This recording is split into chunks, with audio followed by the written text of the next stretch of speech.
invade.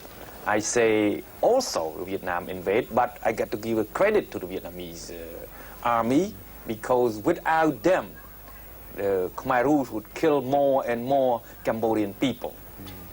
For me, as a messenger, I like to say that the Vietnamese invade and liberate Cambodia, and now the Vietnamese are leaving.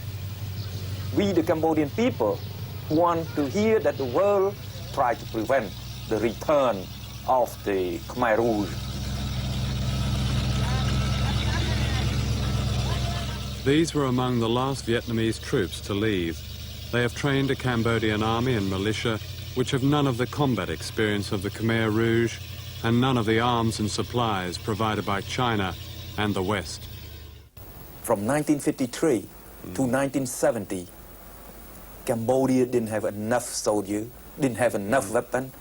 Cambodian people had lived in peace. In 1970, when American sponsored a coup, overthrow Prince Sihanouk,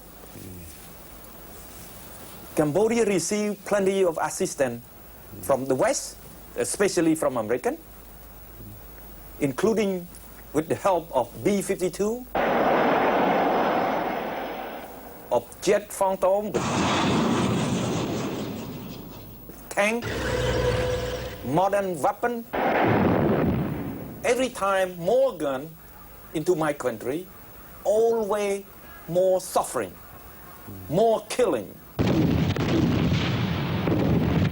Please help us. The Cambodian people need rice and medicine, not bullet.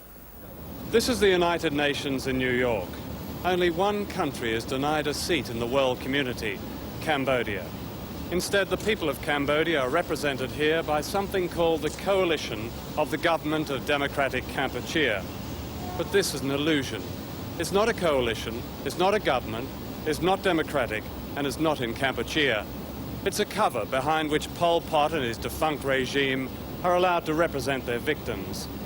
Just imagine if West Germany's seat in the United Nations was still occupied by Hitler's Third Reich in exile, and that the swastika flew here in United Nations Plaza in New York. And imagine if this barely credible state of affairs was largely the result of pressure by the major democracies, such as the United States and Britain. Well, that is exactly what has happened to Cambodia. There certainly appears to be no justice when this man, Khieu Samphan, architect of Pol Pot's genocidal policy, becomes part of an international charade. In 1982, China and the United States invented the coalition, making Khieu Samphan prime